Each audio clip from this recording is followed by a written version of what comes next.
Բարև ձեզ սիրելի հայրենակիցներ, սիրելի իմ հետևորդներ, հարգելիներս, խոստացվածի համաձայն շարունակում ենք անդրադառնալ ներքաղաքական իրողություններին եւ նախընտրական դրամատուրգություններին։ Այսօր ես խոսելու եմ, թե ինչ է կատարվում այս օրերին ներքաղաքական կյանքում եւ ինչու են քաղաքական դաշտում, այսպես ասած, ռինգում ակտիվորեն պայքարում հզորը եւ ուժեղը։ Այսօր անդրադառնալու եմ եւ Գագիկ Ծառուկյանին եւ Սամվել Կարապետյանին, անդրադառնալու եմ թռած գեներալիտետին, որ նորից էլի փրկում են, բայց իրականում մենք տեսնում ենք, թե ինչ ճգնաժամի մեջ ենք մենք հայտնվել բոլորս, քաղաքական ինչպիսի ճգնաժամ եւ կոլապս է այսօր ապրում հայ հասարակությունը, որովհետեւ մենք կանգնած ենք, այսպես ասած, կամ-կամի տրամաբանության միջև։ Բացատրեմ, թե ինչու։ Իմ նախորդ տեսաուղերձից հետո անկեղծ լինեմ եւ նաեւ ես իմ ընթերցողից եւ իմ լսարանից թաքցնելու ոչինչ չունեմ։ Բավականին բուրըն արձագանք ուներ այդ տեսաուղերձը եւ շատ զանգեր, շատ այսպես խոսակցություններ ամենատարբեր մակարդակում եւ ամենատարբեր շրջանակներից, թե ինչու ենք մենք այսպես ասած այդ կերպ, այդ դիապազոնով չակերտավոր թիրախավորել Սամվել Կարապետյանին, երբ որ ոչ թե թիրախավորել ենք, այլ ընդամենը հնչեցրել ենք առողջ քննադատություն, այն որ լավը ասում ենք, խոսում ենք օրինակ ընտանեկան արժեքների մասին, երբ որ խոսում ենք լավի մասին, օրինակ ընտանեկան արժեքների, խոսում ենք նրա մասին, որ ասում ենք նույն Սամվել Կարապետյանը նաև օրինակ բարեգործություն է կատարել, խոսում ենք, որ պետականաշինության մեջ իր լուման է ունեցել, այդ մասը փաստորեն մի որոշակի շրջանակի համար փաստորեն այդ հատվածը ոնց որ տենց լավ չի լսվում, բայց այն որ դե գիտեք ինչ, որովհետև տեղին է եղել այն ինչի մասին մենք ահազանգել ենք, ես հասկանում եմ, որ մենք կարևոր եւ առանցքային խնդիրների մասին ենք խոսելու մատնանշել, դրա համար էլ այդ հատվածը ում ձեռնտու չի, այդ հատվածը ասում է, դե գիտեք թույնով եք խոսել Սամվել Կարապետյանի մասին, ուրեմն որևէ մեկի հետ կապված թույնով խոսելու եւ արտահայտվելու խնդիր չունի, բայց առողջ քննադատության կենտրոնում լինելու են բոլորը, այդ թվում նաև նույն Սամվել Կարապետյանը եւ բոլորը, ինչպես որ ասել եմ նախորդ անգամ։ Ուրեմն տեսեք ինչ եք դուք հատկապես այսպես մի շրջանակ մինչ այսօր գրում եք, արտահայտվում եք, որ գիտեք հարգելի Գայանե, մենք ձեզ շատ հարգում ենք, բայց ինչպես կարելի օրինակ ընդդիմադիր դաշտի ֆավորիտ հզոր Սամվել Կարապետյանին քննադատել եւ ջուր լցնել Նիկոլ Փաշինյանի եւ նրա իշխանականների ջրաղացին։ Ուրեմն հարգելիներս, գիտեք մեր խնդիրը որն է, ու մենք այդ խնդիրների պատճառով մինչև այսօր կքած ենք այդ խնդիրների պատճառով։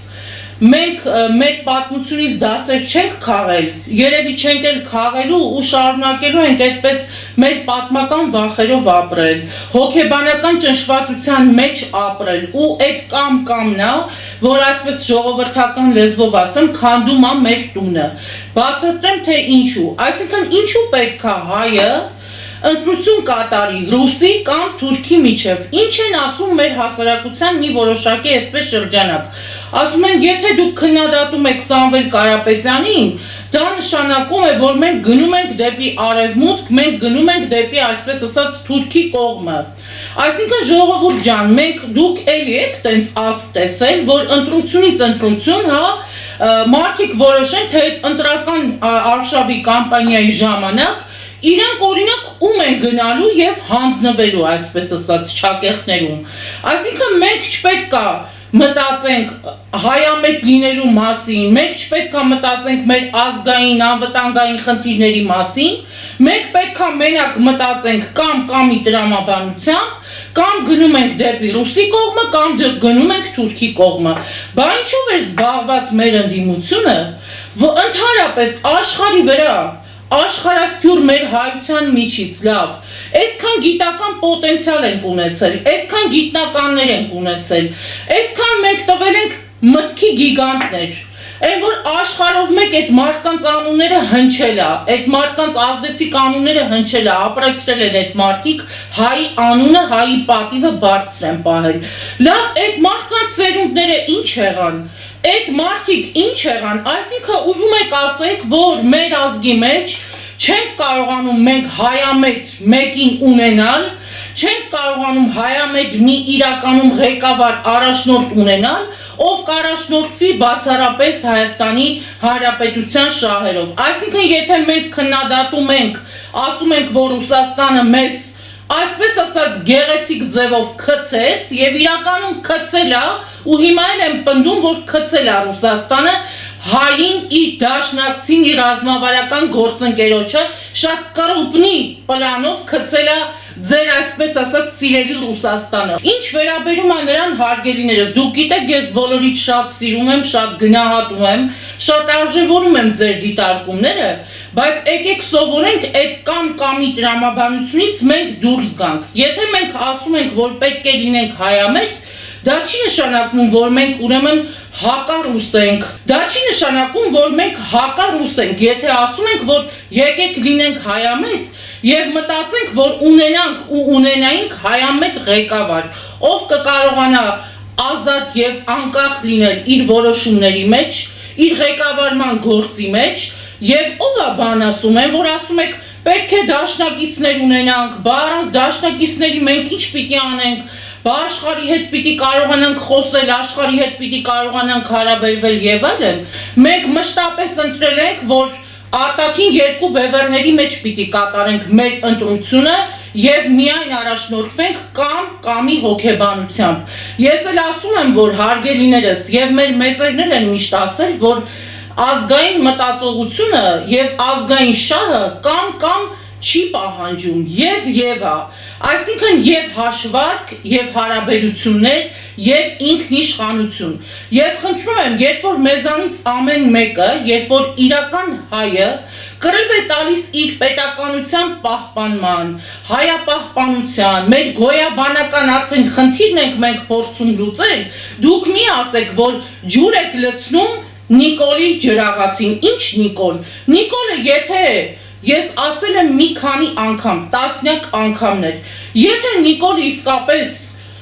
ասում եմ ունենար արժանապատվություն, հարգելի սիրելի իմ հայրենակիցներ, 44 օրյա խայտարակ ու դաժան պատերազմից հետո այդ անձը ինքնական պետք է ստորագրեր դիմումը եւ հեռանար։ Եվ բազում անգամներ օրինակներ են բերել, թե իրականում ինչով է զբաղված Նիկոլ Փաշինյանի իշխանությունը, նրա հաբրգած, հարստացած, այսպես ասած նախկիններին այլևս ոչնչով չզիջող իշխանականները, տարբեր աթոռներ զբաղեցրած, բազմիցս անդրադարձել եմ, նրանց նորից անդրադառնալու եմ այս եւ նախընտրական էտապում եւ առհասարակ ինչի մասին է խոսքը 100 անգամ շեշտել ենք, հիմա էլ հայտարարում եմ, որ Նիկոլ Փաշինյանը եւ նրա իշխանությունը մեր երկիրը այո տանում են կործանման։ Այս մարդիկ քանդում են, փոխանակ քարը քարին դնելով երկիր կառուցեն։ Բազում անգամներ, եթե մի իշխանության գործադիր մարմնի ներկայացուցիչներից մեկը վերակենում եւ ասում է հայրենասիրությունը դա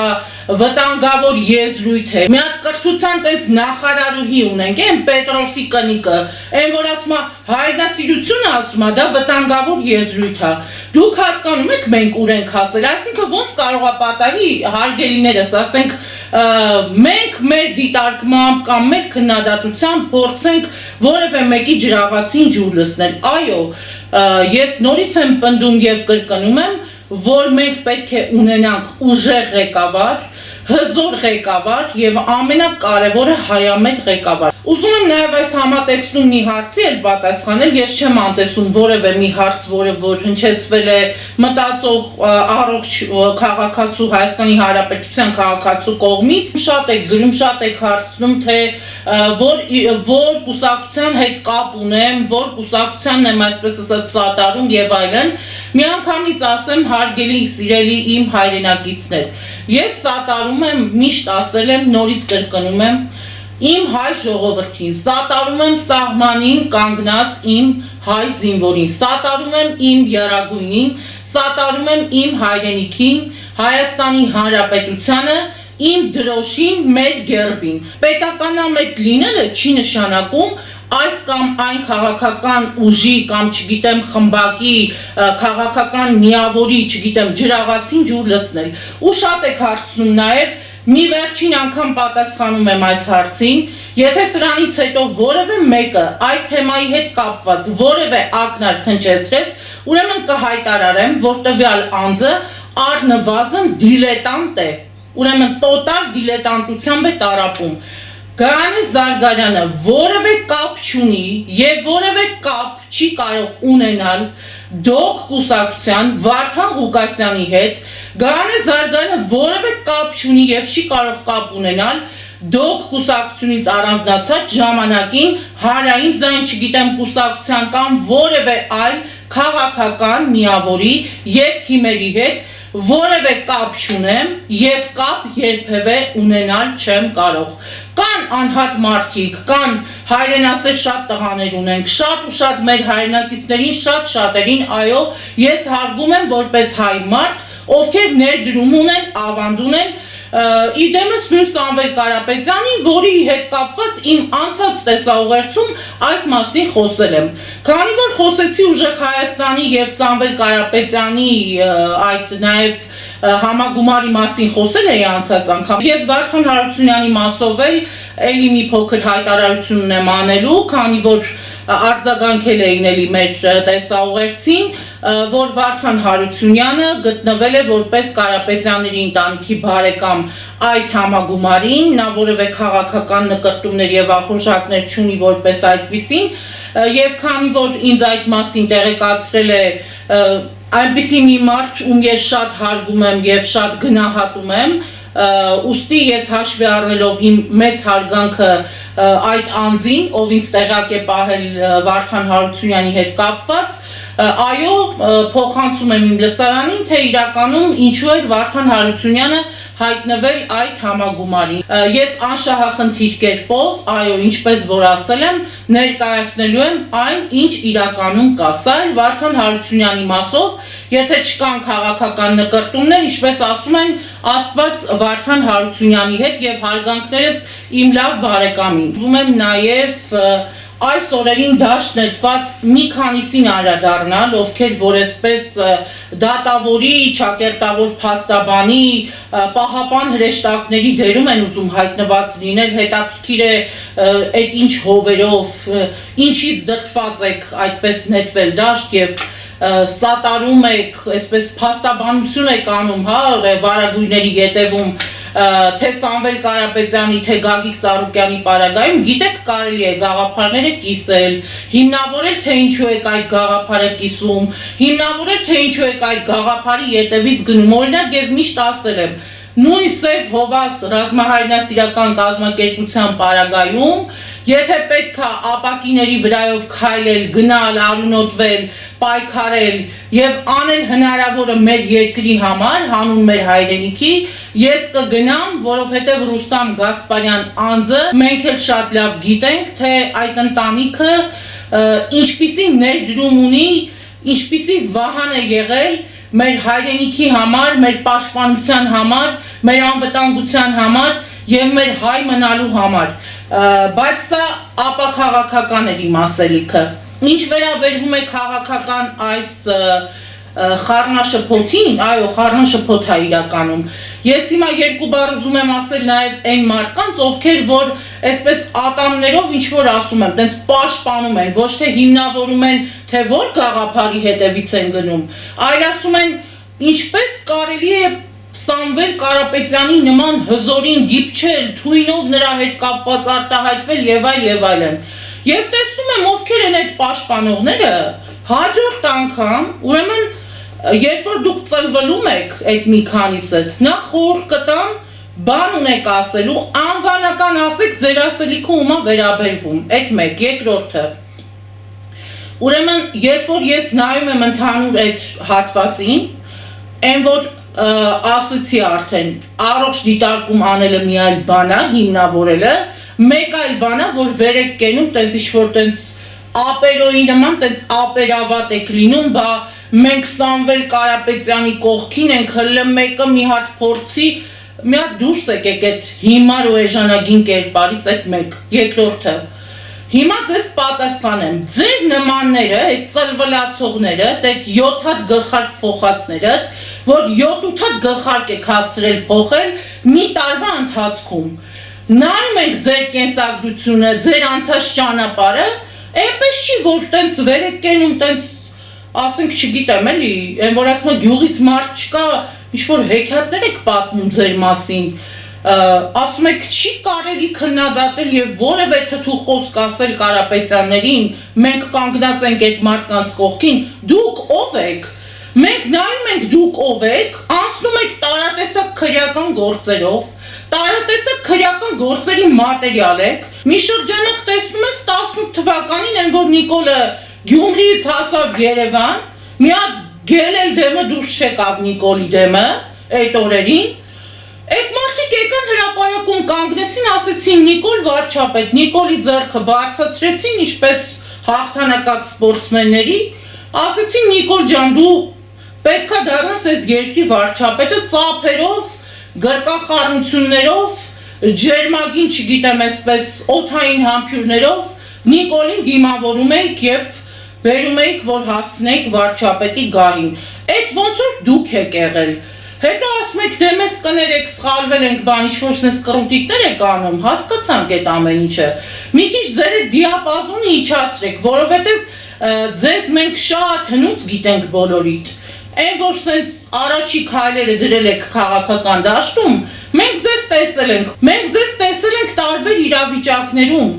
Մենք շատ բան գիտենք ձեր նմաների մասին, այդ որ տենց ասում եք դուք շատ բան գիտեք, շատերիդ մոտ չգիտեմ ինչ կա բան, բա որ մեր չափ ունենաք ինչ կասեք, այ ձեր տունը շինվի, ստեղ են ասել, մի քիչ ձեր այդ դիապազոնը իջացրեք, ու մյուս անգամ եթե ինչ-որ բան կասեք, անվանական ասեք, հլը տեսնենք ձեր ասածն ինչ ա, ու մի հատ սենց այդ արխիվը քանդենք, հլը թափտանք, տենանք ձեզանից ինչ ա մնում տակը ընդհանրապես, էս էլ այդ մասով։ Հիմա խոսում ենք Սամվել Կարապետյանի և Գագիկ Ծառուկյանի մասին արդեն առավել առարկայական։ Ինձ համար սիրելի հարգելի հայրենակիցներ, տպավորությունն այնպիսին է, որ Հայաստանի քաղաքական դաշտում փորձում են վարչապետի աթոռին, այսպես ասած գալ և տիրանալ, Մարիա Զախարովան և Լուկաշենկոն, կբացատրեմ թե ինչու։ Տպավորություն է, որ Ռուսաստանի Դաշնությունը իր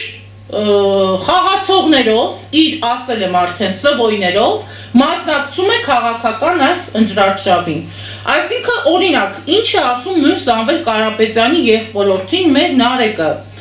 Նարեկ Կարապետյանը ասում է, որ մենք կարող ենք հայտնվել հզոր բանակցողի դիրքերում,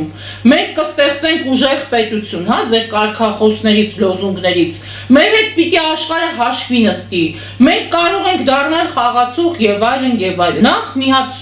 պարզ հարց եմ ուզում հնչեցնել։ Ուրեմն Նարեկ ջան, ուզում եմ, որ ես ու դու միասին մի հատ տարբերություն գտնենք Մարիա Զախարովայի, դե գիտես ում մասին եմ խոսում, պետք չի ներկայացնել եւ բոլորը գիտեն, ու նաեւ Նարեկ ջան, հոբարի հայտարարությունների միջև, օրինակ ինչ տարբերություն կար երկու հայտարարությունների միջև, երբ 44 օրյա դաժան պատերազմի օրերին, երբ մորթվում էին մեր զինվորները, երբ մորթվում էին մեր ազատամարտիկ հայ կանայք, երբ մեր տղաները իրենց կյանքով հատուցեցին, Նարեկ ջան, որ բոլորս ապրենք, այդ մասին միշտ եմ ես ասելու, այդ նույն ժամանակահատվածում, երբ որ հայ զինվորի գլխով 1000 անգամ ինձ կներեք, սիրելի ծնողներ, ֆուտբոլ էին խաղում, հայ զինվորի մարմնով ֆուտբոլ էին խաղում, ինձ 1000 անգամ թողներեն բոլորը։ Այդ օրերին Նարեկ ջան, որն էր տարբերությունը Զախարովայի կողմից արված հայտարարության և հոբարի կողմից արված հայտարարության միջև։ Այն հոբարի, ով որ պերվի կռուկ Նարեկ ջան նստում վերակենում ամենայն կարող ցարի հետ։ Նույն Մարիա Զախարովան և նույն քո հոբարը Նարեկ ջան կոչ էին անում զսպվածության կոչ ընդամենը։ Ասում էին, որ երկու կողմն էլ պետք է զսպեն իրենց։ Սա էր իրենց կոչի ամբողջ իմաստը։ Հիմա խնդրում եմ բացատրի, տղա ջան, այդ ազդեցիկ հոբարը, այդ ազդեցիկ մեր հայը, ես ոչինչ չունեմ անձնապես Սամվել Կարապետյանի դեմ։ Ամենայն հարգանքով հարգարժան Սամվել Կարապետյան, մեր հայազգի բարերար ջան, բա այդքան դու կարողացել ես չէ տնտեսական կապիտալ կուտակել ցարի երկրում, կարողացել ես քո տնտեսական, ֆինանսական ներկայությամբ հաշվի նստեցնես աշխարհին քո հետ, հարց չկա, այդ շատ լավ է, այդ ամեն ինչի համար մենք շատ ուրախ ենք, բա ասում եմ, երբ որ հայ զինվորի մարմնով, երբ որ տականք թուրքը, երբ որ արնախումը, երբ որ վիժվածքները մեր տղերքի գլխով ֆուտբոլ էին խաղում, բա ինչի՞ չէր Սամվել Կարապետյանը մի կողմ դնում եւ իր բիզնեսը, եւ իր կապիտալները, եւ իր կարողությունները ու ասում ընկեր ցար ջան, ցավդ տանեմ, մեծ հոպար ջան, բա ոնց անենք, որ մեր տղեկին քիչ մորթեն, բա ոնց անենք, որ կանգ առնեն, հիմա պիտի դուք ասեք, բա Նիկոլը, չէ՞, իսկ ով ասում, որ Նիկոլին մենք բան չենք ասում, ով ասում, որ մենք Նիկոլից պահանջատեր չենք, դուք մենակ մի մասն եք ընդհանրապես, որ մասը ասում եմ, ձեզ պետք է լավ է, որ մասը ձեզ պետք չի, այդ մասը չի լսվում, հա? Բա այդ ազդեցիկ հայերը որտեղ էին, ուզում եմ իմանամ, ես ուզում եմ իմանամ, այդ ժամանակ, այս մեր հզոր հայերը, մեր հզոր հոպարներն ու քեռիները, որ աշխարհի հետ կարողանում են հաշվի նստեցնել եւ այլն, որտեղ էին իրանք ու ինչով էին զբաղված, այո, էլի եմ ասել, Սամվել Կարապետյանը նույն Արցախ աշխարհի համար շատ մեծ ներդրումներ ունի արած, շատ մեծ քայլեր ունի արած մեր հայապահպանության համար, ես չեմ հերքում եւ շնորհակալություն եմ հայտնում, որ մենք այո, Աստված պահապան մեր հայազգի բարերար Սամվել Կարապետյանին, բայց երբ որ մենք ասում ենք, որ անհնար է Ռուսաստանի շուկայում, ռուսական շուկայում ունենալ նմանատիպ կապիտալ, հսկայածավալ կապիտալ եւ գնալ ընդդեմ Ռուսաստանի հայամետ որոշումներ կայացնելու ճանապարհին, մի վիճեք ասեք, որ ինչ որ մեկի ջրաղացին ջուր ենք լցնում, ոչ մեկի ջրաղացին ջուր չենք լցնում, լավ դժվար է, որ մենք կարողանայինք ունենայինք հայամետ առաջնորդ, հայամետ ղեկավար, ում համար առաջնային շահը կլիներ Հայաստանի Հանրապետության շահը բացառապես, ազգային մտածողությունը ասում եմ կամ չի պահանջում, ազգային մտածողությունը եւ է, եւ հաշվարկը, եւ ինքնիշխանությունը, եւ հարաբերություններ են, հիմա դուք եկել ուզում եք ասեք, Ռուսաստանի նման երկրում, որտեղ հոպարի կապիտալներն են տեղակայված, մենք մեր ազգային շահն ենք կարողանալու առաջ տանենք, լուրջ եք ասում, դուք հավատում եք ձեր ասածին, ասում է, հոպարը ուժեղ է, մենք աշխարհը մեր հետ հաշվի պիտի նստի, մենք էլ ենք ուզում նման ղեկավար ունենալ, նման առաջնորդ ունենալ, որ աշխարհը մեր հետ հաշվի նստի, այդ դաշնակից Ռուսաստանը մոռացել է, որ ինքը պայմանագիր ունի, հայ-ռուսական համաձայնագիր ունի, հայ-ռուսական պայմանագիր ունի, դեռ այդ հապկի մասին չեմ խոսում, այդ մահացած կառույցի մասին, մահացել է, մոռացել ենք, տանենք, թողմախում հողարկավորենք, վերջացնենք, պրծնենք այդ կառույցից, գնում եք, հասնում եք Գյումրի, ասում եք, եկել ենք գյուղ, բանազմաբազայի կողքով ասում եմ, լավը չեք անցեք, պիտի ասեիք ռուսական գյուղերից մեկի մոտ եկել ենք նկարահանումների տղերքով, ասում ես հոպարս կգա Նարեկ ջան, մյուս հարցի գամ, 1 դրամով կաշխատի վարչապետ, ասում ես 300,000 աշխատատեղ, ինչ ենք անելու, ամբողջ ազգը պիցա է սկսելու, չգիտեմ, արտադրել, ինչա բաժանել եք ազգի կեսը արտադրելու, կեսը չգիտեմ, մենեջերը աշխատելու, կեսը առաքիչ են աշխատելու, էտա ձեր պատկերացրած աշխատատեղը, հա Նարեկ ջան, ինչ եք արել, բա այսքան ժամանակ ձեր ձեռքից ով էր բռնում է, որ ջրի կռիվ ես տալի, լույսի կռիվ ես տալի, ասում ես հեծը չգիտեմ, կոլապս է ապրում, անջատումները շատացել են, չգիտեմ, տասնապատկվել են օրինակի համար, տես բան պատմության մեջ էլի եք տեսել, որ կառավարության շենքում կառավարության նիստի ժամանակ հոսանքազրկվի կառավարության շենքը, այդ ժամանակ Նարեկ ջան, հեծի ղեկին կարող է քեռուս տղաներ տեղավորված նստած, կարծեմ դուք էիք Կարապետյաններն էին եւ դարի խայտարակ պատմությունը կառավարության շենքում լույսերը անջատվում են, կարծեմ այդ ձեր օրոք ա եղել, ես իմ կռիվը Նիկոլի համար չի ու չի կարա լինի, ես խոսում եմ իմ պետության շահերից ելնելով, 12 թվականին, որ կրկեսը Նարեկ ջան հավասարացվեց հողին, քանի տարի հետո վերակառուցվեց կրկեսը Նարեկ ջան, կարող ես ասել։ Այսինքն մի հատ կրկես կառուցելու համար, այն էլ որ տեսակ արդեն պետականացման գործընթաց է սկսվում, այնտեղ որտեղ դուք եք տեղավորված, որտեղ ձեր ձեռքերն են, արագորեն տեսակ արագ ժամկետներում բերեցիք, տենց իրար գլխի հավաքեցիք ու կրկեսը վերաբացեցիք։ Բա մի սերունդ չիմացավ ինչ բան է կրկեսը։ Մի սերունդ այդ երեխեքը չիմացան ընդհանրապես դա ինչ է իրենից ներկայացնում, ինչ կա այդ պատերի ներսում եւ այլն։ Կասում եք մենք հասնելու ենք տնտեսական լուրջ աճերի, տնտեսական լուրջ աճ ենք ունենալու եւ այլն։ Այդ որ թվին Նարեկ ջան, 3000 թվին։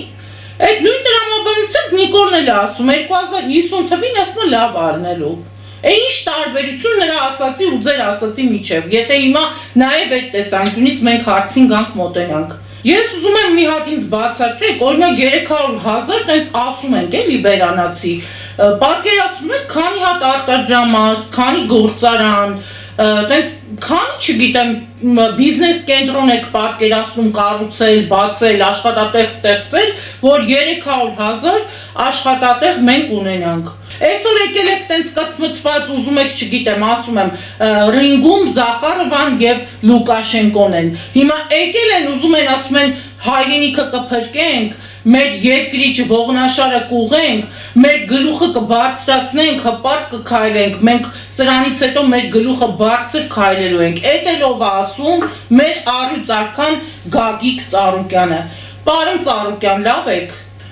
Պարոն Ծառուկյան, ուրեմն տեսեք։ Միշտ ասել եմ, հիմա էլ պնդելու եմ նույնը, ես իմ ասած ցանկացած հայտարարության համար պատասխանատու եմ։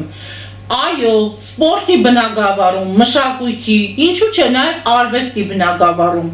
շատ մեծ գործեր ունեք արած, շատ մեծ ներդրում ունեք արած, ով է բան ասում։ Բայց հիմա որ դուք եկել եք ասում եք, այ մարդ, եթե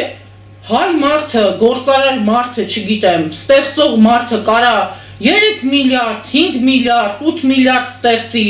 պետությունն այդ ոնց է, որ չի կարա դրանից ավելին ստեղծի ու չգիտեմ, հարստանանք, չաղ ու բախտավոր ուրախ ապրենք, Գագիկ Ծառուկյան,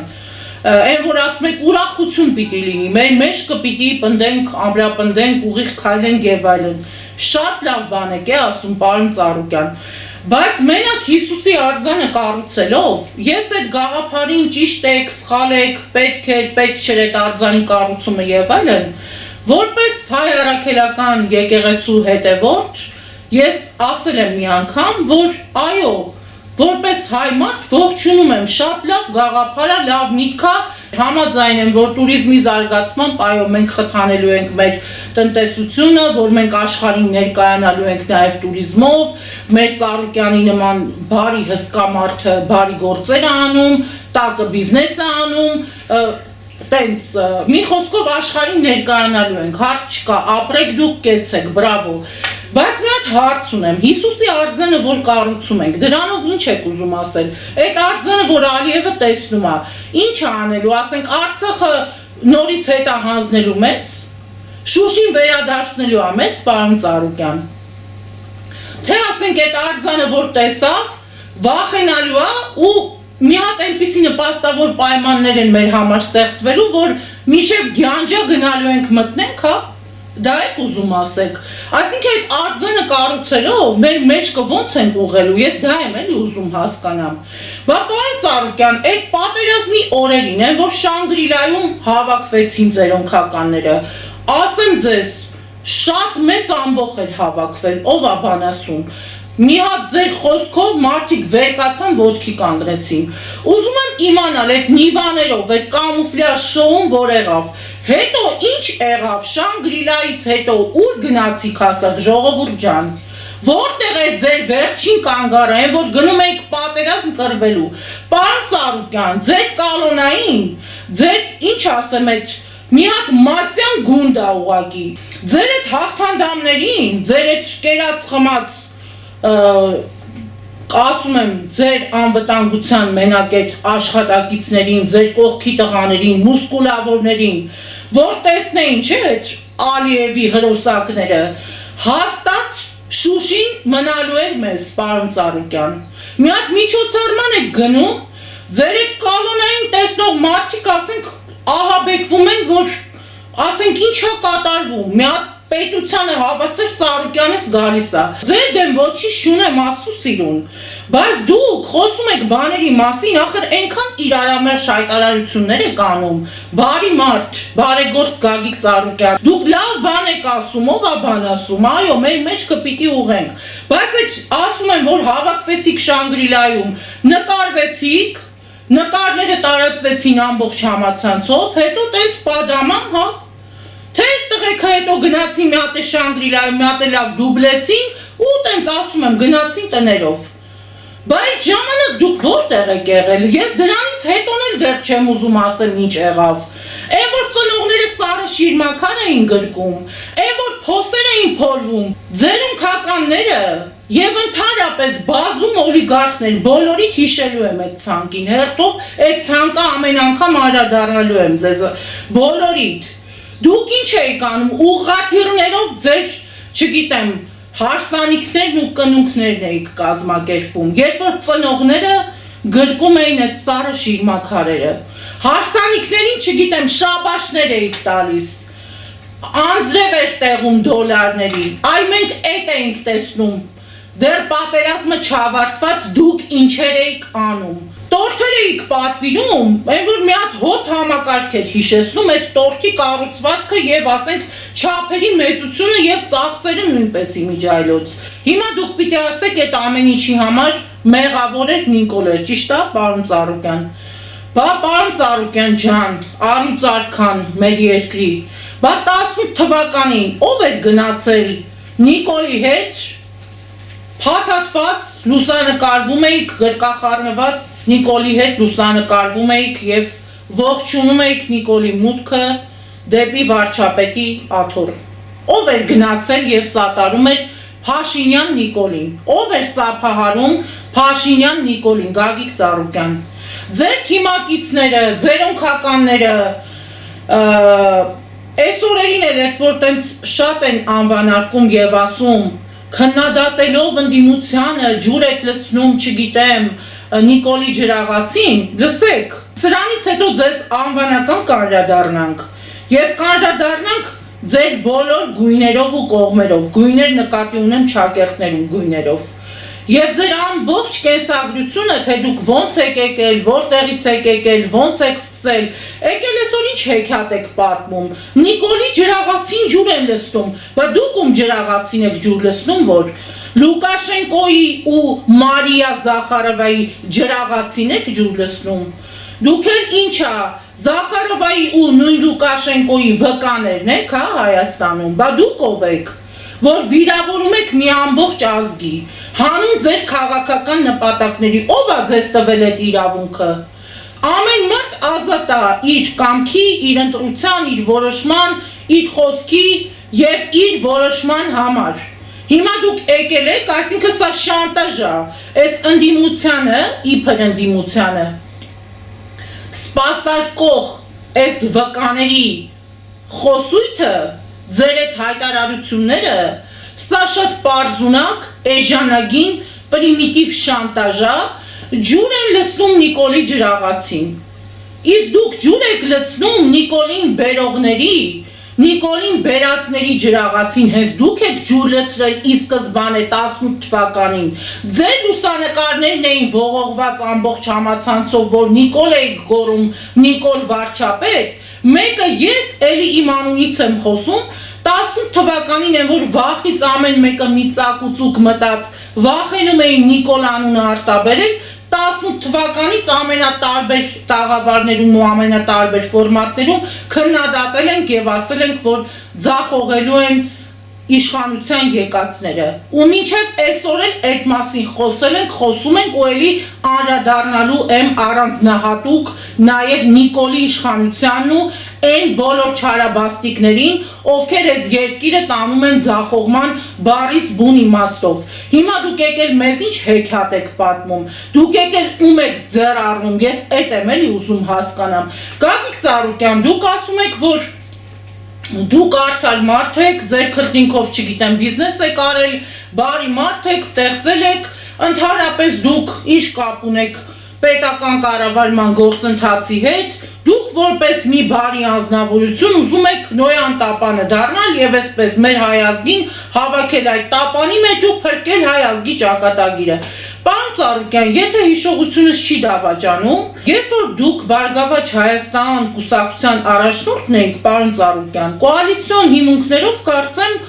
պորտֆելներ վերցրեցիք եւ մասնակցում էիք պետական կառավարման գործընթացին, գործադիրում ունենալով ձեր ներկայացուցիչներին,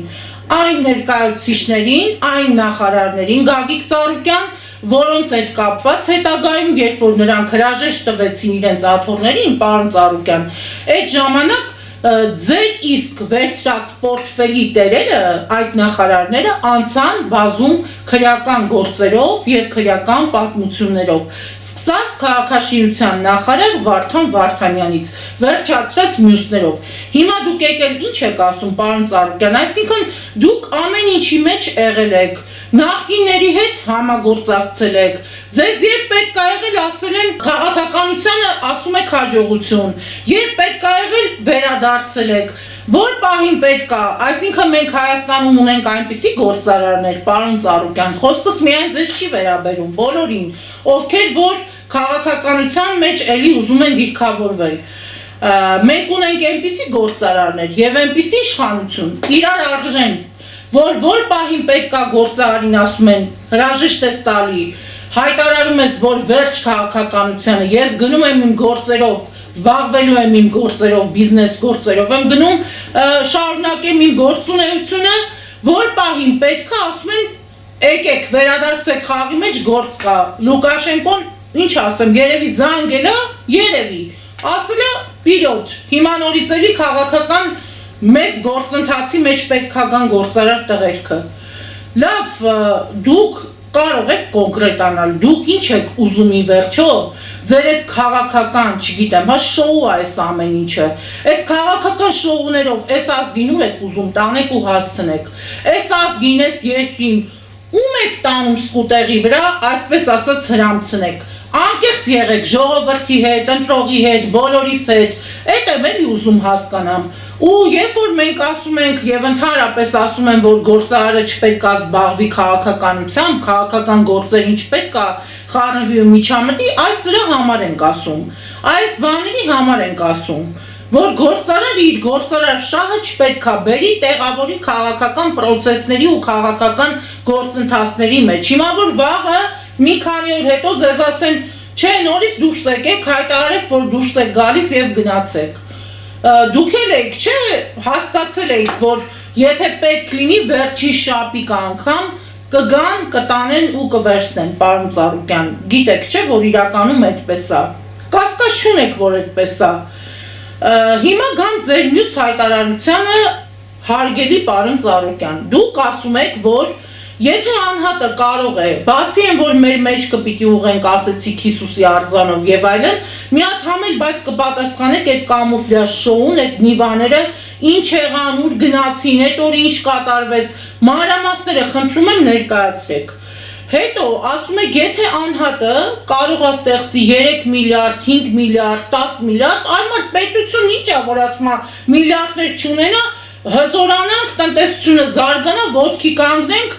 հասնենք մինչև Բաքու, գրավենք, մոտավորապես, պարոն Ծառուկյան, ասեմ ինչա, ուրեմն պետության և գործարարի տարբերությունը շատ մեծ է, պարոն Ծառուկյան, օրինակ պարոն Ծառուկյան, մի հատ անհատ, բախտի բերմամբ թե պատահմամբ, օրինակ կարող է ժամանակին Վանո Սիրադեղյանի հետ շատ ջերմ հարաբերություններ ունենար, կամ որևէ մեկ այլ այդպես կարկառուն անձի հետ, դառնար օրինակ պահի տակ հարուստ մարդ, օբյեկտատեր, հետո այդ մարդը բախտի բերմամբ թե պատահմամբ ձեռք բերեր գազալցակայաններ, հետո այդ գազալցակայանները ճտեր հանեին, հետո շատ ահռելի գումարներ կուտակվեին, տենց օդից փողը գար էլի պարոն Ծառուկյան, ես հո ձեզ չեմ ասում, դուք արդար ձեր քրտինքով գործարար մարդ եք, հետո մի հատ տենց օլիգարխ հարկերը չվճարեր պարոն Ծառուկյան ու ինքը դառնար մի հատ, չգիտեմ, կապիտալիստ, Այ անհատի տարբերությունը հեսապետության հետ կբացատրեմ որն է։ Անհատի դեպքում հարկերը երբ որ չեն վճարում այդ անհատները, օրինակ այդ հաջողակները, հաջողակ աստղիտակ ծնվածները, պարոն Ծառուկյան, երբ որ խուսափում են իրենց հարկային պարտավորությունները կատարելուց, երբ որ հետագայում այդ պարտավորությունները չկատարելու համար անցնում են տարբեր քրեական գործերով, նախաձեռնվում են տարբեր քրեական վարույթներ, գործերը մտնում են դատարան, չնայած դեռ դատական վճիռները վերջնական գուցե չկան շատ ու շատ դրվագների հետ կապված քրեական գործերի, բայց այդ քրեական գործերը ընթացքի մեջ են եւ կան, փաստը դա է։ Երբ որ խուսափում են այդ հարկերը կատարելուց, պարտավորությունները կատարելուց հարկային, ու այդտեղից էլ մեր թոշակառուների, մեր մանկավարժների, զինվորականների գումարները չեն կարողանում օրինակ տենց աստղաբաշխական թվերի հասնել կամ գոնե նորմալ, հա, թվաբանության մասին կարողանանք խոսել, այդ ամեն ինչի հաշվին պետությունը թույլ է տալիս այն նախկիններից սկսած էլի, բայց որ օրինակ տենց օլիգարխները կարողանան պետությանը հավասար մի հատ առանձին պետություն ստեղծել սեփական երկրի, սեփական պետության ներսում։ Այդպես է լինում, որ անհատները կարողանում են 3 միլիարդ, 5 միլիարդ, 10 միլիարդ օրինակ տենց գումարներից խոսել եւ ասել այդ ինչ խնդիր է, եթե անհատը կարողա ստեղծի, բա պետությունն էլ կստեղծի ու կստեղծի։ Այդպես անհատը ստեղծում է, էլի ասում եմ, գազալցակայաններով, բանով, այդպես հարստացած տեղը տեղին գործեր էս մարդու կպնում է, ու մարդը դառնում է այդպես օլիգարխ։ Հիմա ասեմ ձեզ, որն է նաեւ տարբերությունը պետության հետ։ Օրինակ այդ հարուստ մարդը դե հո դուք չեք, պարոն Ծառուկյան ջան, բայց տենց մարդիկ կան, էլի այդ տեսանյութն էլ իմ մոտ էլ կա պահպանված։ Ինչ է ասում այդ հարուստ մարդը, ասում է, ես հեռախոս չեմ պահում, հեռախոս չեմ վերցնում, որին զանգեն, ասում է, ես բարի մարդ եմ, չեմ կարա մերժեմ, պիտի բարեգործություն անեմ, բարին պիտի անեմ, բարին գործեմ։ Ես չեմ կարա մարդկանց չի ասեմ, բայց ես բարի մարդ եմ, բարեգործեմ։ Հեռախոսը չեմ պահում, որ մարդկանց չէ չասեմ։ Բարեգործությունը հոգեկան վիճակ է, հարգելիս։ Եթե հեռախոս չեմ պահում, որ մարդկանց չէ չասեն, այս լուրջ մտածելու արդեն առիթ է տալիս։ Այն որ ասում եք պետությունն էլ այդ ինչա որ միլիարդները չի ստեղծում, պետությունը չի կարող։ Նիկոլի մասին չեմ խոսում, պետական համակարգի մասին եմ խոսում։ Մոռացանք Նիկոլին, անցանք։ Խոսում եմ պետության գործառույթների մասին։ Պետությունը չի կարող ըստ իր ցանկության հեռախոսը վերցնի կամ չվերցնի։ Պետությունը պետքա վերցնի բոլոր հեռախոսազանգերը, պետքա պատասխանի բոլոր հեռախոսազանգերին պետական մարմինները, պարոն Ծառուկյան։ Եվ բոլոր զանգերը չպետք է մնան անպատասխան։ Երբ որ անպատասխան մնում են, սրանից շատ ավելի կոշտ ձևով արտահայտում է, ավելի կոշտ ձևով մենք անդրադառնում ենք այդ դեպքերին։ Եվ պետությունը վճարում է զինվորականին, վճարում է մանկավարժին, վճարում է բոլորին, ովքեր որ պետական համակարգի աշխատակիցներ են, ովքեր որ պետության համար աշխատում են եւ կատարում են պետական աշխատանք։ Պարգևավճար տարել են, կերել են, վերցրել են, դրել են, 100 անգամ այդ մասին խոսել եմ, նորից էլի այդ մասին խոսելու եմ, հատուկ նշեմ, ընդդիմությանը ծառայող, այն որ ասում եք զոմբի են, չգիտեմ ինչ են, դուք էլ ուրեմն երևի տեն զոմբի եք, չգիտեմ, չեմ ուզում վիրավորեմ, բայց եթե այդ կտրվածքով ենք նայում խնդրին, ուրեմն ես էլ այդ զոմբիների համար եմ ասում, ընդդիմությանը ծառայող, Լուկաշենկոյի եւ Զախարովայի վկաներին։ Հիմա տեսեք, պետության տարբերությունը հասկացաք, չէ՞ որ նա պետությունը կառուցում է մանկապարտեզ, պետությունը կառուցում է դպրոց, ճանապարհ է կառուցում, այդ նույն պետությունը զենք է գնում, հեսա ստեղ Նիկոլ պատրաստվի գալիս եմ իմիջիայլոց եւ ասելիք ունեմ այստեղ։ Պետությունը բանակ է պահում, պարոն Ծառուկյան, եւ այստեղ են Բաղմանյան Հայկազնել մի հատ թող առաջ գա։ Այն կերած խմած չկշտացածը, այն անհագուրտը, չհագեցողը, մի հատ էլ գնում է դատարան, ինչա պարզվում, ասում է ընկերս $1 միլիոն փոխառությունը տվել էր, մոռացել եմ, չեմ հայտարարագրել, այն $250,000 վաբշե մոռացել եմ, չեմ հայտարարագրել։ Լսեք, այդ սաղը տենց ընկերներ ունեք, Սաղը տենց օրողպոր տղերք ունեք, սաղը տենց քերիներ ունեք արա դուք։ Այդ որտեղ են, այդ ձեր ընկերներին որտեղից եք ստանում, մի հատ տեղը ասեք, այդ ձեր ընկերներին տեղ ցույց տանք, որ այսօր ձեր նմանների պատճառով են որ թերացել են բանակում, են որ բանակը խառնել են իրանց սեփական դուքյանի հետ, Բաղմանյան Հայկաս, քեզ ես առանձնահատուկ հաջորդ եթերում անդրադառնալու եմ, են որ քո հայտարարագիրը կարդում ենք, վերջը չի երևում հայտարարագրիդ, են որ արա քո տղերքը պետք է նստեն, չգիտեմ, ամենագնացների ղեկին, են որ պետք է դուք վայելեք, են որ դու պետք է այսօր ճոճվելով ասես մի միլիոնը մոռացել եմ ընկերոջս տված փոխառություններ, 250,000-ներ չգիտեմ որտեղ եմ թողել մոռացել եմ,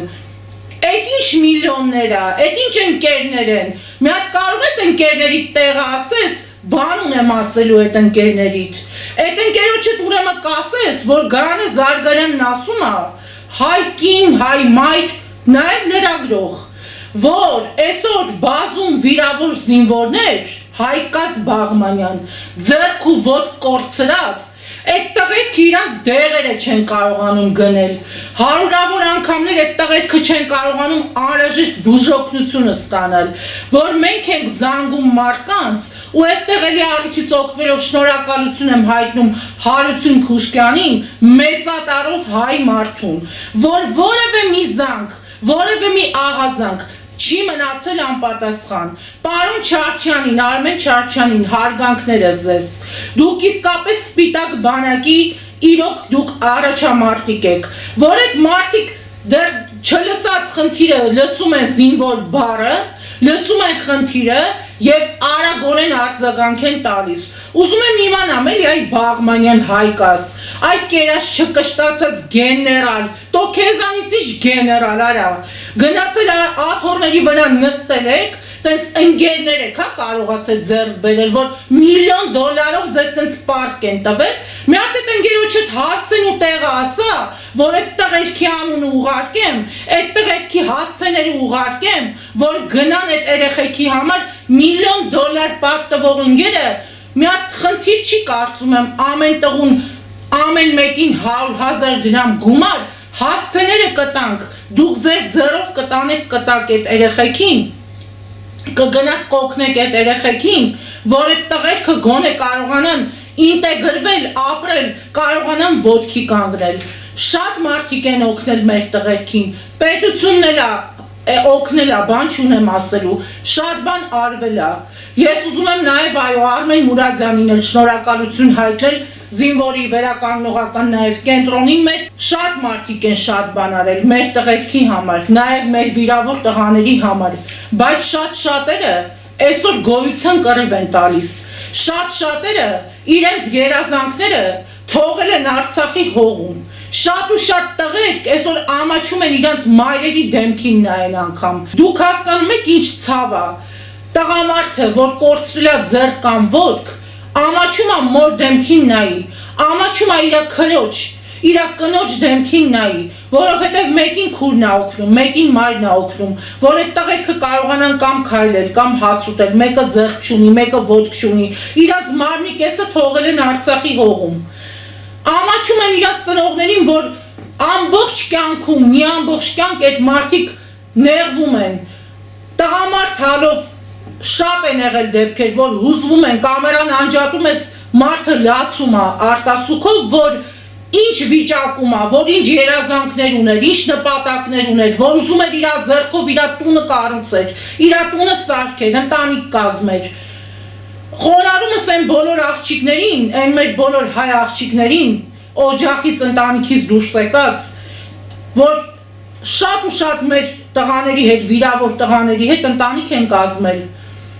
թև ու թիկունք են իրար դարձել, երեխաներ են ծնվել այդ ընտանիքում ու հայգենը պահել ու պահպանում են, իրանք են հայրենասերները, իրանք են այս հայրենիքի տերերը, դուք ինչ եք, դուք եկել եք լափել եք, եկել եք այս բյուջեն հոշոտել եք, եկել հնձել եք ու գնացել եք, մի հատ է ձեռ եք առնում, ասում է ընկերս տվել էր $1,000,000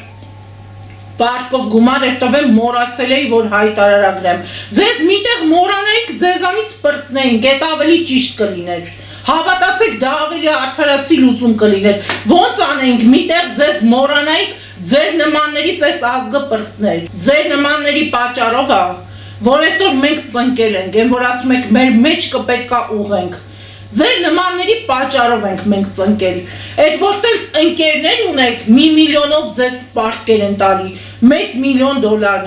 Իսկ դու որ պաշտպանության նախարարության ամենալավագույն աթոռներին փափուկ Բաղմանյան Հայկաս, թե ինչ ես արել քո ծառայության տարիներին, ինչ պատմություններ կան, զինվորների հետ կապված ինչ դեպքեր, ինչ միջադեպեր, դրանց էլ դեռ առիթ կա անդրադառնամ։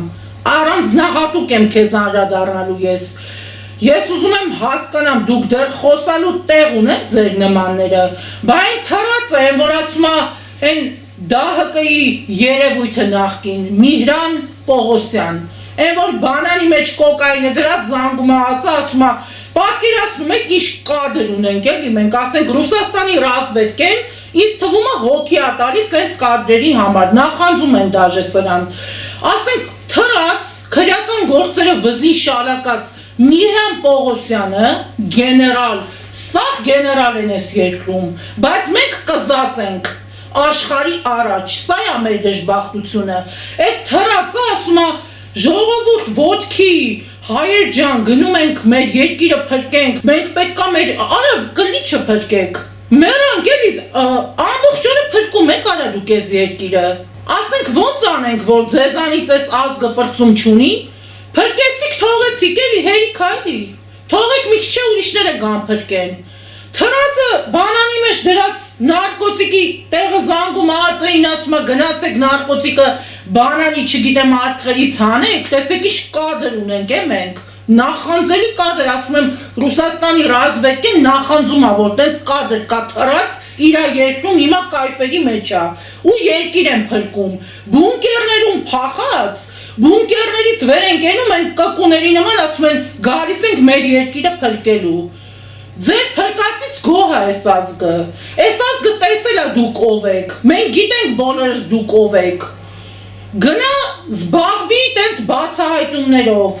գնա տենց լուրջ աշխատանք տար, կրիմինալի մեջ, հանցագործություններ բացահայտելու մեջ, տենց արտահասկիկային աշխատակից ունենք մենք կարկարուն, իդեմս Միհրան Պողոսյանի, կոկային բռնող Միհրան Պողոսյանի, գնա կակայինդ բռնի էլի Միհրան Պողոսյան, ու տենց կակայինդ բռնած գնա կպի քո գործերին, դու ընդհանրապես ինչ բարոյական իրավունք ունեք, դուք այդ թրասներդ, ամեն մեկիդ վզին ասում եմ կիլոյով քրեական գործ կա, եկել են հայրենիք փրկելու սրանք, դու Բաղմանյան Հայկազը, ձեր նմանները, այդ փախածները, այդ բունկերներում տեղավորվածները, դուք ինչ կապ ունեք հայրենիք փրկելու հետ, Զախարովայի եւ ասում եմ Լուկաշենկոյի վկաներ, այդ եմ էլ ուղղակի ուզում հասկանամ, գիտակցական մի հատ կապ ցույց տվեք, որ դուք կարող եք, չգիտեմ ձեր ինչի համար եք դուք ուզում պայքարեք, որ պահպանեք ձեր միլիոնները, որ ձեր տարածը կարողանաք ապահովագրեք, ձեր նմանների պատճառով ասում եմ, որ մենք հասել ենք նաև այս օրին, ինչ վերաբերվում է մեր հզոր առյուծ արքային Գագիկ Ծառուկյան, որպես վերջաբան ասեմ, ինչ վերաբերվում է ձեզ, պարոն Ծառուկյան, վերջաբանը մեր հզոր առյուծ արքայով անենք, ձեզ նախ Աստված պահապան, առողջ եղեք, հեռախոսներին էլ պատասխանեք հաճախակի, պարոն Ծառուկյան, կարող է մի հատ հեռախոսազանգ դուք էլ ստանաք մի հատ վիրավոր զինվոր տղայի կողմից, մի հատ հեռախոսազանգ լինի, որ իսկապես մարդ ձեզ զանգահարի, ով ունի ձեր նման բարի, բարեգործի, բարի մարդու աջակցության կարիքը, եթե մարդը ունի այդ հնարավորությունը, կարողացել եք, չէ, տենց ֆինանսապես ամուր ձեր ոտքերի վրա կանգնել, ես կարծում եմ, որ ամեն անգամ մի լավ գործ անելուց հետո հոգեկան վիճակ է, բարեգործությունը դա հոգեվիճակ է, դա ապրելակերպ է, այդ տենց չի էլի, որ հեռախոսը վերցնես, հետո երբ ուզես չվերցնես, մի վախեցեք, ձեր հեռախոսը ձեր մոտ պահեք, պարոն Ծառուկյան, ասում եմ, դուք կարող է այնպիսի մի մարդու այդ պահին աջակից լինեք, լույս վառեք մի մարդու, մի ճակատագրի համար, մի կյանքի համար, որ իսկապես դա Աստծուն հաճո գործ կլինի։ Այդ արձաններ կառուցելուն զուգահեռ լավ կլինի, որ չխուսափեք հեռախոսներ պահելու նաև ձեր ձեռքի տակ, պարոն Ծառուկյան, որ մարդիկ ասենք տենց, չգիտեմ, ալամ աշխարհին չխառնեն իրար, որ գտնեն հայազգի մեծն բարերար Գագիկ Ծառուկյանին։ Բա ինչի եք տենց անհասանելի հայ հասարակության համար։ Բա բարի մարդ, բարի հսկան մեր, այսքան լավ գործեր արած մեր Գագիկ Ծառուկյանը, բա ամոթ չի, որ անհասանելի լինի հայ հասարակության համար, Հայաստանի Հանրապետության քաղաքացու համար։ Համասում եք եկեք տապանի մեջ իրար հետ բոլորս հավաքվենք, համասում եք հեռախոսը չեմ պահում, կարող է զանգեն, ես էլ բարի մարդ եմ, չեմ կարա չի ասեմ։ Այ պարոն Ծառուկյան ջան, տապանը դել գնա ուրեմն ինչ ասեմ, հավաքի տապանի ժողովրդին իրար գլուխ, հեռախոսը դել մոտդ պահի, Գագիկ Ծառուկյան ջան, այդքան ստեղծել եք, այդքան ունեք, ամեն երկրում ամեն ինչ ունեք, այ ձեր ցավը տանեմ, լավ, ինչ եք ձեր հետ տանելու, բոլորիս տեղը նույն տեղն է, բոլորիս տեղը մի տեղ է ամենավերջում, այդ բարիք գործելուց դուք ձեզ պետք է լավը զգաք, հոգեպես թեթևացած զգաք, ախր ինչ ասեմ, երբ որ դուք ծափահարողներ եք ունենում, երբ որ ձեզ պետք են ծափահարողներ, պետք են ձեզ էկրաններ, կամերաներ, որ դուք ամենալավը, ամենաուժեղը, ամենաբարին երևաք, այդ գործի մեջ անմրցելի եք։ Բայց երբ որ չկան կամերաներ, երբ որ չկան ծափահարություններ, մի հատ դուք ինքներդ ձեզ հարց տվեք, էլի, այդ բարի գործը, այդ բարեգործությունը որտեղ է սկսվում եւ որտեղ է ավարտվում։ Ասելիքս հետեւյալն է. մինչեւ հավաքնելը երկրի ղեկավար պոստին հայտնվելու, չգիտեմ, պորտֆելներ ունենալու, խորհրդարանում տեղավորվելու, մանդատ ունենալու եւ այլնի, աշխատեք իրոք ամեն օր, մի բարի գործ անեք, ասում անverջ անիծելու փոխարեն խավարի մեջ գոնե մեկ մոմ վառիր, դրանով մեծ գործ արած կլինեք, օրինակ մեզ ոչ մանդատա պետք, ոչ աթորա պետք, չգիտեմ, ոչ մի նման գայլային ախորժակներ չունենք բնավ, բայց ուզում ենք ունենալ այնպիսի գործարար, ով կլինի առավել գիտակից, այնպիսի պաշտոնյա, ով կսիրի իր հայրենիքը, այնպիսի ղեկավար, ով կլինի հայամետ, ում համար շահը առաջնային կլինի երկրի, Հայաստանի Հանրապետության շահը կլինի գերակա ու կլինի առաջնային։ Այնպիսի ղեկավար, որ ընտրություն չի կատարի երկու արտաքին բևեռների միջև, ասի գնամ ռուսի կողմը գնամ, թե չգիտեմ թուրքի կողմը գնամ, այ մարդ քո հայի կողքը մնա, ում մոտ պիտի գնաս, լավ, այսքան աշխարհասփյուր հայություն ունենք, այսքան ազդեցիկ հայեր ունենք, լավ, մենք չենք կարողանում բոլորս մի մեխի վրա խփել, մի նպատակի համար կռվել, այս մեր մի բուր մնացած հայրենիքին տեր կանգնենք, ձեր թորները վաղը ձեզ հարցրել եք ինչ են ասելու ձեզանից հետո լավ, մի հատ ամեն մեկը ձեզ այդ հարցը տվեք, մենք ձեր հնարավորությունները չունենք, մենք ձեզ ընդամենը հորդորում ենք, որ դուք պատասխանատվությամբ վերաբերեք ձեր ամեն մի քայլին ու գործողությանը, որովհետև դուք հայտ եք ներկայացրել հարգելիներ ջան, եւ Նիկոլ հիմա առաջացեք, Նիկոլ Փաշինյան, ինչ է անում Նիկոլ Փաշինյանը, այն գերջան, մի հատ խնդրում եմ ինձ բացատրի, հիմա ոնց հասկանանք, որ այս նախընտրական արշավի այս մարաթոնի ընթացքում Նիկոլ Փաշինյանի իշխանականները տեսա հոլովակներ են նկարահանում, Պապիկյանիս գլխավորությամբ, Պապիկյան դու պատրաստվի առաջիկայում երկար գործ ունենք քո հետ, շատ երկար, այս ինքնասպանությունների, այս սպանությունների թեման առանձնահատուկ ոստիկանությունը իր հերթին եւս պատրաստվի, հիմա լսեք, այդ որ դիրքերը նկարում եք ցույց եք տալի, ասում եք դե մեկա ցույց տանք չտանք, թշնամին գիտի մեր դիրքերի տեղը, ինչ չգիտեմ, որ ինչի տեղը չգիտեմ, որ գալիս կենտրոնում արդեն տժում գնում են, տեսանյութեր են անում, այդ մարդիկ հեգնում են, այդ մարդիկ ծաղրում են, այդ մարդիկ կայֆավատ են լինում մեր երկրում, մենք ինչի մասին ենք խոսում, ինչ դիրք, ասում է դիրքերը գիտեն իրանք, մեկա ցույց տանք, ցույց չտանք, հաստացանք, լավ, ասենք թե մեզ միամիտի տեղ դրեցինք, այդ կրուտիտը, տենց, այդ կուտը կերավ հայազգը, մենք էլ հետ էլի, որպես մի մասնիկ նվաստներս, բեմի փոշիներս, այդ կուտը կերանք, հիմա ուզում եմ հասկանամ, էլի, որ զենքը ցուցադրում եք, ասենք Հնդկաստանից ինչ-որ բերել ենք, ինչ-որ ունենք, չեմ մանրամասնում, իմաստն եմ ուզում հասկանամ, դա ինչ է, նախընտրական հոլովակ է, ում եք ինչ ցուցադրում, չգիտեմ, զենքերը նկարել, դիրքերը նկարել, հոլովակների մեջ այդ ամեն ինչը ցուցադրել որպես գովաստ, դուք ինչ խնդիր եք լուծում դրանով, այսինքն ով է sense նման բան տեսել, ինչ է այս նախընտրական մարաթոնի մեջ է դա մտնում, հարց եմ ձեզ տալիս, որ պետք է դուք զենքերը մի քանի կտոր ասենք մի քանի բան ենք բերել կամ շատ թե քիչ ենք բերել այդ հարցին, այդ լրիվ ուրիշ առանձին հարցը, պետք է ինչ անենք, աշխարհին ցույց տանք, մենք ինչ ենք բերել, ինչ ենք անում, տենց բաց դարպասա, ինչ անենք, տենց բանալիներն էլ տանք, ասենք եկեք, վերցրեք, տիրացեք, գնա ու տեղավորվեք մեր գրկում, հա։ Այսինքն ինչ բերել եք, աշխարհին ի ցույց եք դնում ձեր արածը, ձեր ձեռք բերածը, սենց բաների կա ժողովուրդ ջան, Նիկոլ Փաշինյան, ես չեմ հասկանում, դուք ոնց եք մտածում, դե Պապիկյանին չեմ ասում, ասես չասես,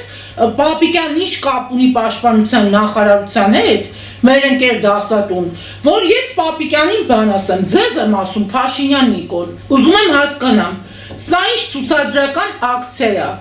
Այս ինչի մասին է սա խոսում, մի հատ էլ հենց ազգային ժողովում ասում է Փաշինյանը, որ ուզում եք եկեք գնանք գնապիտակներով, ասում է ձեզ զենքերը ցույց տանք, թե մենք ինչ ենք ձեռք բերել։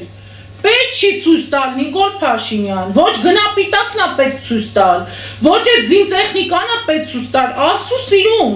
Ինչ որ մեկին մենք աչոտ ենք տալիս, որ նայեք տեսեք, հա, սահմանված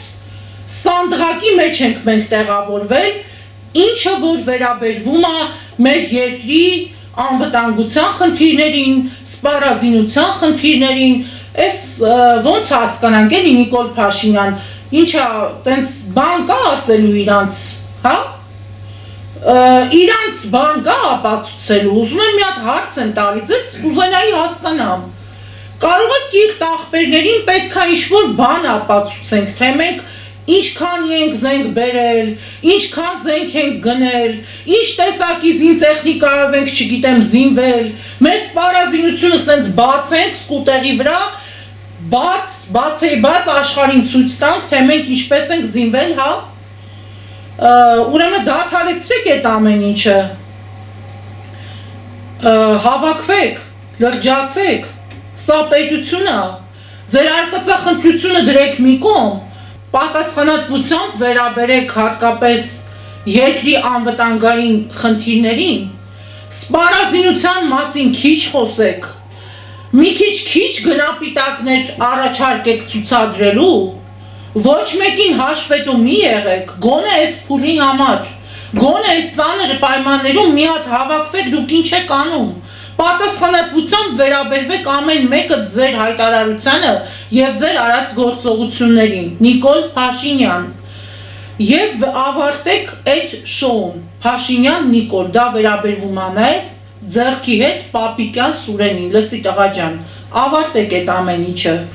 եւ դուք ինչպես Նիկոլ Փաշինյանն էր ասում էր ընդդիմությունը գանձա, չէ, իր համար, ձեր համար, դե որ գանձա, այդ գանձերին ապացուցելու բան էլ չկա, որ տանեք գնապիտակները ցույց տակ ձեր զենքերի վրայի, հասկանալի է ինչ եմ ասում, ձեր գանձերի հետ գնացեք ընտրության, խաղաղ ընտրության, ազնիվ ընտրության,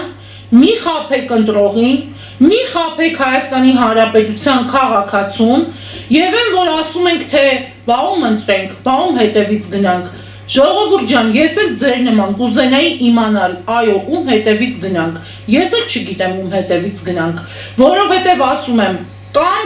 կամ ռուսնա, կամ թուրքնա,